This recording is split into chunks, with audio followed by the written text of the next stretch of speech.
Good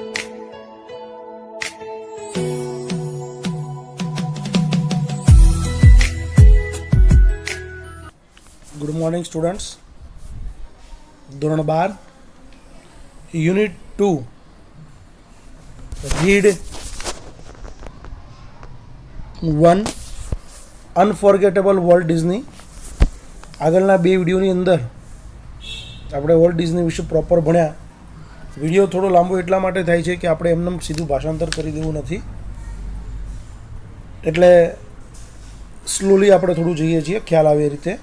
અહીંયા જે મેં એરો કર્યો છે ત્યાંથી આજે આપણે ચલાવવાનું શરૂ કરવાનું છે.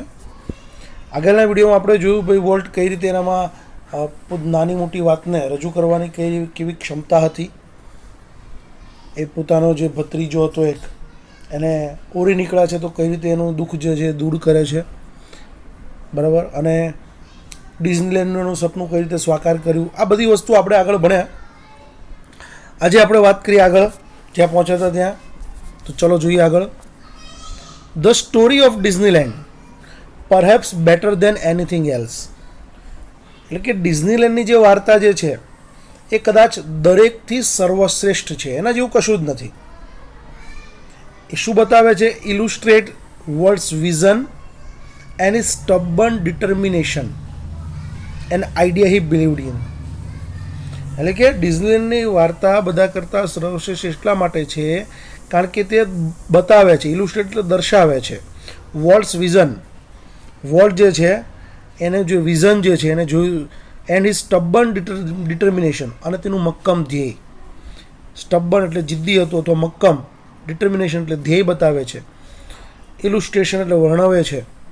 એટલે કે ડિઝનીલેન્ડની વાર્તા કદાચ દરેકથી સર્વશ્રેષ્ઠ છે કારણ કે તેમાં વોલ્ટની દ્રષ્ટિનું વર્ણન છે. વોલ્ટ્સ વિઝન એટલે દ્રષ્ટિનું વર્ણન છે અને તેના પોતાના જે વિચારો છે, અને એમાં એ તે પોતે માનતો હતો. To realise an idea he believed in, અને જેમાં તે માનતો હતો એમાં એ સાચા કરવાનો મક્કમ ધ્યેય રહેલો છે. વોલ્ટ હેડ ફોર યર્સ, વર્ષો સુધી Walt had quietly nurse the dream of a new kind of amusement park. વર્ષો સુધી વોલ્ટે શાંતિથી નર્સ એટલે પોષ્યા કર્યું, પોષ્યા કરતા, મગજમાં ને મગજમાં વિચાર્યા કરતા. The dream of a new kind of amusement park, એક નવા જ પ્રકારનું અજાયબ પાર્ક. એડવેન્ચર પાર્ક એટલે જે અજાયબી પાર્ક કહેવાય, એડવેન્ચર પાર્ક, બરાબર. એક નવા જ પ્રકારનું આનંદદાયી જે પાર્ક જે છે એ બનાવવાનું સ્વપ્ન પોષતા રહ્યા, જોતા રહ્યા કે હું એવું કઈ રીતે એવું કંઈક પાર્ક બનાવું. વર્ષો સુધી ચૂપચાપ કોઈને જાણ ના કરી, પણ મનમાં ને મનમાં પોષતા રહ્યા કે મારે, જોતા રહ્યા સ્વપ્ન કે મારે આવું બનાવવું છે. It would be a potpourri of all the ideas conjured up by his fertile imagination. કે આ જે પાર્ક જે છે તે તેમની ફળદ્રુપ કલ્પનાઓમાંના જાદુઈ વિચારનો સંગમ બન્યો, બરાબર.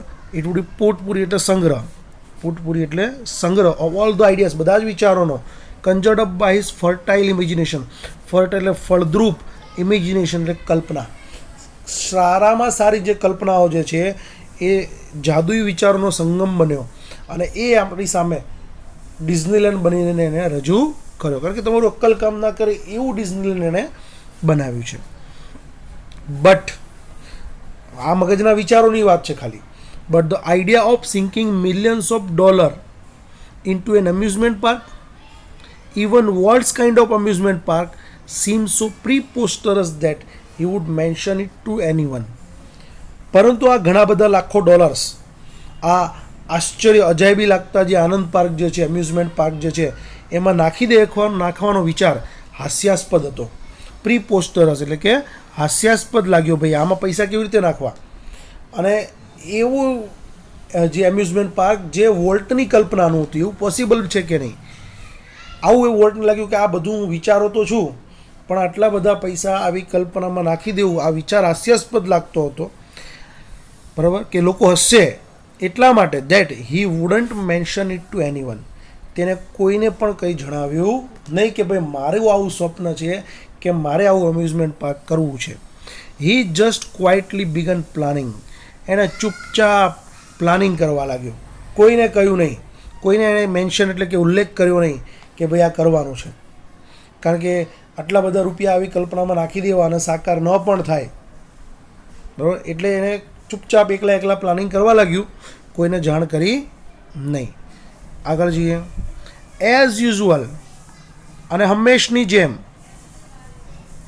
he infused all of us with his own enthusiasm when he finally told us about the project. અને હંમેશ મુજબ પહેલાં કોઈને ના કહે, પછી ઉત્સાહથી જ્યારે જાણ કરે બધાને. એઝ યુઝ્યુઅલ અને હંમેશની જેમ he infused all of us, અમને બધાને જણાવ્યું, with his own enthusiasm, પોતાના ઉત્સાહથી, when he finally told us about the project, અને અમને બધાને આ પોતાના નવા પ્રોજેક્ટની વાત કરી, અને અંતે તેમણે અમને બધાને ઉત્સાહથી પોતાના આ પ્રોજેક્ટ વિશે વાતચીત કરી. સમવન આસ્ક, કોઈકે પૂછ્યું, what how should be the Disneyland look, કે ડિઝનીલેન્ડ કેવું લાગવું જોઈએ. કોઈકે એને પૂછ્યું, ભાઈ આ ડિઝનીલેન્ડ કેવું લાગવું જોઈએ. ક્વિક કેમ ધ રિપ્લાય, તરત જ જવાબ આપ્યો, it should look like nothing else on this અર્થ, તે એવું હોવું જોઈએ કે આ પૃથ્વી પર એના જેવું બીજું કાંઈ ન હોય. એટલે કે એવું લાગવું જોઈએ કે પૃથ્વી પર એના જેવું કોઈ હોય જ નહીં, સમથિંગ ડિફરન્ટ જ લાગવું જોઈએ. પ્રેડિક્ટેબલી, અમારા અનુમાન મુજબ, વી હેડ ટ્રબલ રેઝિંગ મની, કે અમારે પૈસા એકઠા કરવામાં મુશ્કેલી પડી, કારણ કે એવી વસ્તુ બનાવવાની કે જે દુનિયામાં ના હોય. એટલે પહેલી વસ્તુ દેખીતી વાત છે કે બહુ પૈસા જોઈએ. પ્રેડિક્ટેબલી એટલે અનુમાન મુજબ, વી હેડ ટ્રબલ રેઝિંગ મની, અમારે પૈસા ઊભા કરવામાં મુશ્કેલી પડી. બટ ડિઝનીલેન્ડ ડીડ ઓપન, પરંતુ ડિઝનીલેન્ડ શરૂ થયું. ક્યારે? ઇન જુલાઈ 1955. અમે મુશ્કેલી પડી પૈસા ભેગા કરવામાં, ઊભા કરવામાં, પણ જુલાઈ 1955માં એ શરૂ થયું. સિન્સ દેટ ફર્સ્ટ ડે, પ્રથમ દિવસે જ મિલિયન્સ ઓફ પીપલ હેવ ફ્લોક્ડ, લાખો લોકો જે છે એની ભીડ જામી ગઈ. ટુ સી, જોવા માટે, ધ યુનિક ક્રિએશન, આ અદ્ભુત સર્જન જોવા માટે, ઓફ વર્લ્ડ્સ ઇમેજિનેશન, વર્લ્ડની કલ્પનાનું અદ્ભુત સર્જન જોવા માટે ભીડ જામી ગઈ છે.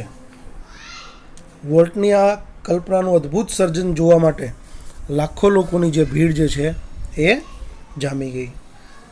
Like a kid with a new toy, the biggest shiniest toy in the world, જાણે સમગ્ર વિશ્વનું સૌથી મોટું અને અદ્ભુત રમકડું જે છે એ બાળકના હાથમાં આવી ગયું હોય. નાના બાળકના હાથમાં રમકડું આવી ગયું હોય, કેવું?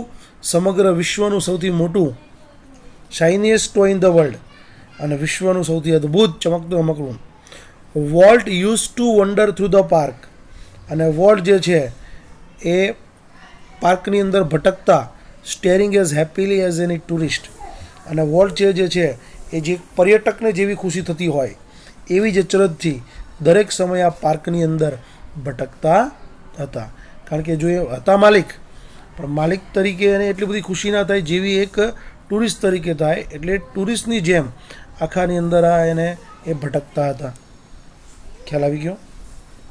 The overwhelming success of Walt's crazy idea, વોલ્ટની પાગલ અદ્ભુત કલ્પનાએ અતિ તીવ્ર સફળતાથી, ધ ઓવરવેલ્મિંગ સક્સેસ, અભૂતપૂર્વ સફળતાથી, વોલ્ટ્સ ક્રેઝી આઈડિયા, વોલ્ટનો જે અદ્ભુત કલ્પના, પાગલ પડી જાય એવી આઈડિયાથી, triggered a dramatic about face in the Disney fortune, એનાથી ડિઝનીની આર્થિક મૂડીને એકત્ર કરવાની શરૂઆત કરી. એનો મતલબ કે ડિઝનીલેન્ડથી આર્થિક રીતે જે સદ્ધર થવાનું ધીમે ધીમે પૈસા હોવા લાગ્યા, પૈસા એટલી હદે બનવા લાગ્યા કે આર્થિક રીતે તેઓ ખૂબ જ જે કહેવાય ને સદ્ધર થવા લાગ્યા. યેટ, તેમ છતાં, આટલી બધી સફળતા મળી, એટલો પૈસો મળ્યો, ડિઝનીથી નસીબ ખુલી ગયું.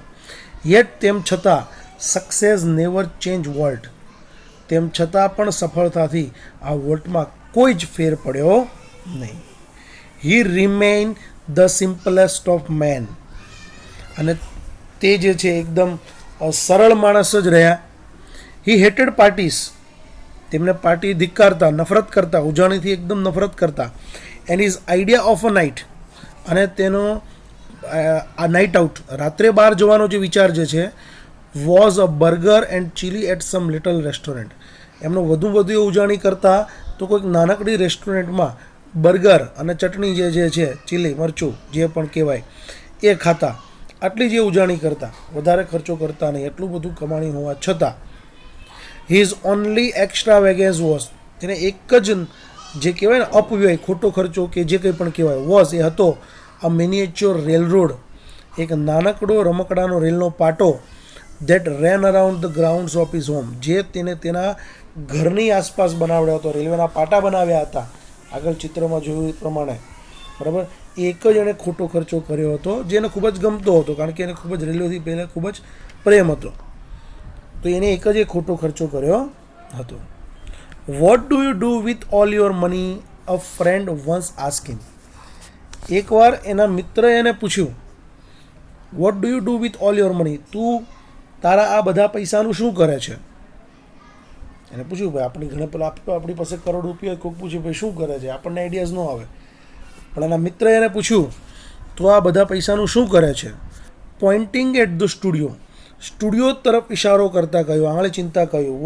વોલ્ટે કહ્યું, I fertilize that field with it, એટલે કે હું આ ખેતરમાં ખાતર નાખું છું. એટલે જે ડિઝનીલેન્ડ કીધું એને આખું ખેતર કીધું, અને એને વધુ સારું કરું છું. તમે જો એકવાર તમે ડિઝનીલેન્ડમાં જાઓ તો વારંવાર તમને જવાની ઈચ્છા થાય, કારણ કે દર વખતે જાઓ તો કંઈક ને કંઈક નવું નવું હોય, અલગ અલગ જ આવતું જાય. એટલે કે આઈ ફર્ટિલાઇઝ ધેટ ફિલ્ડ, હું આ ખેતરમાં ખાતર નાખું છું. And it is to that, અને એ સાચું પણ હતું. Walt ploughed money back in to the company almost as fast as it came in, કે વોલ્ટે પોતાના બધા જ પૈસા કંપનીમાં પાછા નાખતા જેટલું શક્ય બને એટલું જલ્દી આમ થતું. એટલે કે જેમ બને એમ પૈસાની પાસે પૈસા આવતા હોય, જેટલા પણ પૈસા આવતા વળી પાછા એ જ પૈસા એ ડિઝનીમાં કંપનીમાં પાછા નાખતા હતા, એટલે કે વધુ સારું ફળદ્રુપ બનાવવા માટે. ખ્યાલ આવી ગયો? આગળ જઈએ. Bing solvent for the first time, સૌ પ્રથમવાર સંપન્ન અને ધનાઢ્ય બન્યા પછી એટલા પૈસાવાળો બની ગયો. Bing solvent for the first time since he started in business gave volt a chance to develop other ideas, એટલે કે પ્રથમવાર સંપન્ન અને ધનાઢ્ય બન્યા પછી તેમણે નવો ધંધો શરૂ કરવાની તક પણ અપનાવી. એને ચાન્સ મળ્યો ભાઈ કે હવે મારે નવો ધંધો કરવો જોઈએ, હવે એટલા પૈસા આવી ગયા હતા કે મારે કંઈક બીજા આઈડિયાઝ જે છે, આપણે ઘણું બધું કરવું હોય પણ પૈસા જેટલા ના હોય તો આપણે બીજા આઈડિયાઝ પર અમલ મૂકી શકીએ નહીં. તો એને હવે એને ચાન્સ મળ્યો કે ભાઈ નવા બિઝનેસમાં સ્ટાર્ટઅપ કરવાનું પણ એને શરૂ કર્યું, જેમાં સમાવે this included the development of mineral kind, જેમાં એક કાચી ધાતુનો જે વિકાસ જે છે એ સિયેરા પર્વતની ઉચ્ચ ખીણોમાં આવેલી છે. This included development of mineral kind, એક મિનરલ કાઇન્ડ જે છે એનો સમાવેશ થાય છે. એન આલ્પાઇન લાઇક વેલી, આલ્પાઇન લાઇક વેલી જે એટલે સિયેરા પર્વતોમાં આવેલી છે ખીણ જે છે, બરાબર, ત્યાં કાચી ધાતુનો વિકાસ છે, ડેવલપમેન્ટ, જે કાચી ધાતુ કાઢવામાં આવતી હોય એનો વિકાસ કરવામાં એણે બિઝનેસમાં પૈસા લગાડ્યા. બીજું છે a California institute of art for which he donated the land and several $1 million, અને એના માટે એણે કેલિફોર્નિયા આર્ટ ઇન્સ્ટિટ્યૂટ માટે જમીન તથા અમુક લાખ ડોલર્સ છે એ પણ દાન કર્યા હતા. કેટલા બધા કામ કર્યા. એક તો પેલું જે ડેવલપ મિનરલ કાઇન્ડ જે છે એમાં પૈસા રોક્યા, મીન્સ એમાં એણે રોકાણ કર્યું, વિકાસ કર્યો, અને એના માટે એણે પાછું કેલિફોર્નિયા ઇન્સ્ટિટ્યૂટ ઓફ આર્ટ્સ એના માટે જમીન અને અમુક લાખો ડોલર્સનું દાન પણ કર્યું. And most ambitious of all, અને આ જ બધા વિચારોમાંથી સૌથી વધુ મહત્વાકાંક્ષી, $100 million Disneyland and city of tomorrow in Florida. એ શું હતું તો કે $10 crore ડિઝનીલેન્ડ ફ્લોરિડામાં જે આવેલું છે, અને સિટી ઓફ ટુમોરો, એટલે કે આ બધામાં ફ્લોરિડામાં બનાવેલું $10 crore ડિઝનીલેન્ડ, ડિઝની વર્લ્ડ અને સિટી ઓફ ટુમોરો, આમાં પણ એને રૂપિયા નાખ્યા અને ખર્ચ્યા અને રોકાણ કર્યું. ટ્રેજિકલી, દુર્ભાગ્ય રીતે, in the midst of all his activity, તેની આ બધી જ પ્રવૃત્તિની વચ્ચે, આ જે પણ પ્રવૃત્તિ કરી એની વચ્ચે, વોલ્ટ વોઝ સ્ટ્રાઇકન, વોલ્ટ સપડાયો, સ્ટ્રાઇકન એટલે કે સપડાયો, in the with fatal illness, જીવલેણ રોગમાં. ફેટલ ઇલનેસ એટલે જીવલેણ રોગમાં. આ દરેક પ્રવૃત્તિની વચ્ચે, આ બધું જ કામ કરતો હતો, તેની વચ્ચે તે એક જીવલેણ બીમારીની અંદર સપડાયો. I heard him refer to this cruel blow only once, મેં તેને આ વિધિની ક્રૂરતા જે છે, નસીબની ક્રૂરતા વિશે વાત કરતા એકવાર સાંભળ્યો હતો. એટલે એવો રોગ થયો હતો કે એકવાર મેં એના વિશે વાત કરતા સાંભળ્યો હતો. એણે કહ્યું, whatever it is I have got, he told me don't get it. આ જે પણ રોગ મને થયો છે ને, એ કોઈને ના થાય તેનું ધ્યાન રાખજો. કે હું નથી ઈચ્છતો કે ભાઈ આ મને કોઈ જે રોગ થયો છે એવું કોઈને થાય. પછી જોઈએ શું થાય. I visited him in the hospital the night before he died. એટલે કે એ જ્યારે મૃત્યુ પામે એ પહેલાંની આગલી રાતે મેં તેની હોસ્પિટલમાં મળવા ગયો હતો. ઓલ્ધો ડેસ્પરેટલી ઇલ, ખૂબ જ સખત રીતે બીમાર હોવા છતાં, ડેસ્પરેટ એટલે સખત રીતે, ખૂબ જ રીતે બીમાર હોવા છતાં, he was as full of plans for the future as he had been all his life. એ સખત બીમાર હોવા છતાં પોતાના અવનવા પ્રોજેક્ટથી ભરેલા હતા. અને એ પ્રોજેક્ટ જે એણે પોતાના સમગ્ર જીવન દરમિયાન બનાવ્યા હતા, એટલે ઘણા બધા પ્રોજેક્ટ બનાવ્યા હતા, એ બધા પ્લાન છે ફ્યુચરથી એ ભરેલા હતા, આટલું બધું બીમાર હોવા છતાં. હવે લઈએ last paragraph. Walt use to say that, Walt કહેતો હા કે Disneyland would never be finished, કે ડિઝનીલેન્ડનો ક્યારેય અંત થવો જોઈએ નહીં, ક્યારેય પૂર્ણ થવું જોઈએ. એન્ડ ઇટ નેવર વિલ, અને ક્યારેય અંત થશે પણ નહીં, અંત ના આવવો જોઈએ અને થશે પણ નહીં. I like to think too that Walt Disney's influence will never be finished. અને મને પણ એવું લાગે છે કે વોલ્ટ ડિઝનીની જે અસર જે છે એનો ક્યારેય અંત નહીં થાય. આજે પણ તમે જો કાર્ટૂન જુઓ તો વોલ્ટ ડિઝનીના કાર્ટૂન્સ, મૂવીઝ છે, ફિલ્મ્સ છે, આવતું રહેતું હોય છે. એટલે કે મને પણ લાગે છે કે વોલ્ટ ડિઝનીની જે અસરો જે છે એનો ક્યારેય અંત નહીં થાય. દેટ કે થ્રુ હિઝ ક્રિએશન, પોતાના સર્જન દ્વારા ફ્યુચર જનરેશન, આવનારી જે પેઢીઓ જે છે, will continue to celebrate what he once describe. એટલે કે આવનારી પેઢી પણ જે છે એ વાતની ઉજવણી જે છે એ સેલિબ્રેશન ચાલુ રાખશે, જેનું વર્ણન તેણે એકવાર કર્યું હતું. શું? Described it is a precious ageless something in every human being. જે આપણામાં દરેક બાળકમાં કંઈક રહેલું છે એવું અનમોલ જે છે એની વાત કરેલી છે. Which makes a play with childrens toys and laugh at silly things and sing in the bathtub and dream. એટલે કે આવનારી પેઢીઓ છે એ આપણી વાતની ઉજવણી ચાલુ રાખશે, જેણે એકવાર એને વર્ણન કર્યું હતું.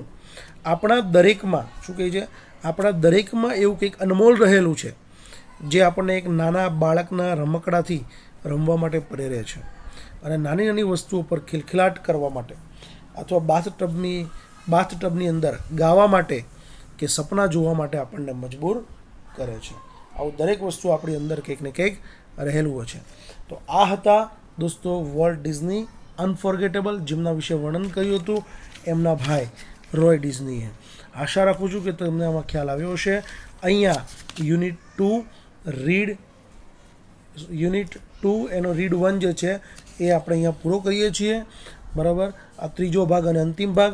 ફરી મળીશું આવતા વિડીયોમાં કંઈક નવા ટોપિક સાથે. ત્યાં સુધી સ્ટે હોમ, સ્ટે સેફ.